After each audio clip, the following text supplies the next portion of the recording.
എന്നെ കാത്ത് കാത്ത് കിടന്ന് ഉറങ്ങിപ്പോയി. കാട്ടുകുറിഞ്ഞി പൂവും ചൂടി സ്വപ്നം കണ്ട് മയങ്ങും പെണ്ണ് ചിരിക്കാറില്ല, ചിരിച്ചാൽ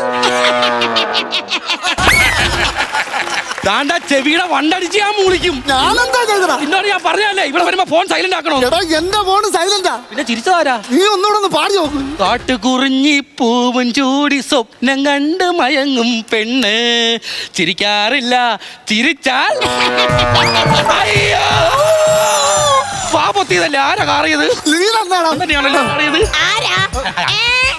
ഞങ്ങളാ ഞങ്ങളാ അല്ലെന്ന് പറ. ഓ ഞങ്ങളല്ല. അതും പറഞ്ഞേക്കുന്നു.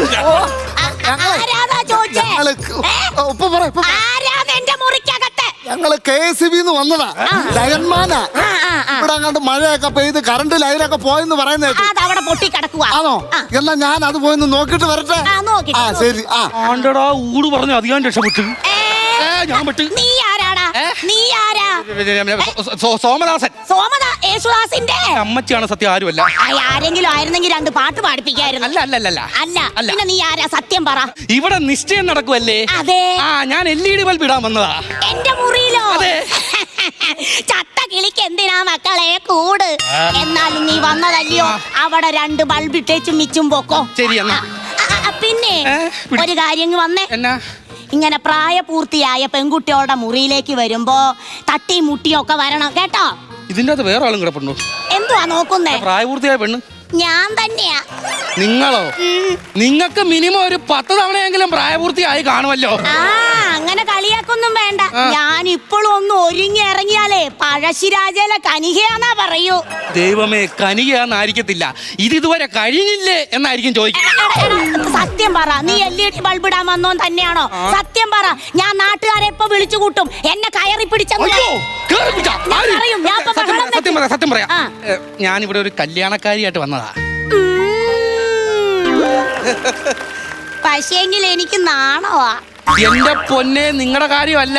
എന്റെ പൊന്നു മുത്തശ്ശി, ആരും പുകയില കിട്ടിയില്ലെന്ന് പറഞ്ഞ് കരിയില കൂട്ടി മുറുക്കിയ ചരിത്രമില്ല. അത് നിങ്ങൾ സേഫാ. അത് മതി. ഒന്നുമില്ല. ഹലോ ഹലോ ശ്രീകുട്ടിയെ, നീ ഇതെവിടാ? ചേട്ടാ, നിങ്ങളോട് ഞാൻ എന്റെ മുറിയിലോട്ട് വരാനല്ലേ പറഞ്ഞത്, നിങ്ങൾ ഇത് എവിടാ? എനിക്കൊരു പോസ്റ്റ് കിട്ടി. എന്തുവാ? ഞാൻ നിന്റെ മുത്തശ്ശിയുടെ റൂമിൽ പെട്ടുപോയി. അയ്യോ, മുത്തശ്ശിയുടെ റൂമിലോ? ചേട്ടാ, അവിടെ അധികം നേരം നിക്കല്ലേ ചേട്ടാ. അതെന്നാ? മുത്തശ്ശിക്ക് ചെറിയൊരു പ്രശ്നമുണ്ട്. ഇടയ്ക്ക് സ്വന്തമായിട്ട് ചിരിക്കുക, കരയുക, പിന്നെ വെറുതെ ഇരിക്കുമ്പോ വയലന്റ് ആവും. അത്രേ ഉള്ളൂ, അധികം നേരം നിക്കണ്ട. നീ ഉദ്ദേശിച്ചു പോയിരുന്ന റൂട്ട് എനിക്ക് മനസ്സിലായി. ഇതിന് കാരണം എന്നാ? പണ്ട് മുത്തശ്ശിയുടെ കല്യാണം ഒന്ന് മണ്ഡപത്തിൽ വെച്ച് മുടങ്ങിപ്പോയായിരുന്നു. അപ്പൊ അതിൽ നിന്ന് കിട്ടിയ ഒരു പ്രശ്നമാ. നിങ്ങൾ അവിടെ നിക്കാതെ വേഗം വാ. ശരി, നീ വെച്ചോ. ശരി ശരി. എന്നതാ കല്യാണക്കാരിയാണ്. അങ്ങനെയാണെങ്കിലേ എനിക്ക് വലിയൊരു മാലയും പിന്നെ ഒരു ബൊക്കയും വേണം. നിങ്ങൾക്ക് ഞാനൊരു റീത്ത് കൊണ്ടു തരാം. ഒന്നും പറഞ്ഞില്ല, ഞാനൊരു സർപ്രൈസ് തരട്ടെ. നെറ്റിയില് മതി, അതാ കെയറിങ്.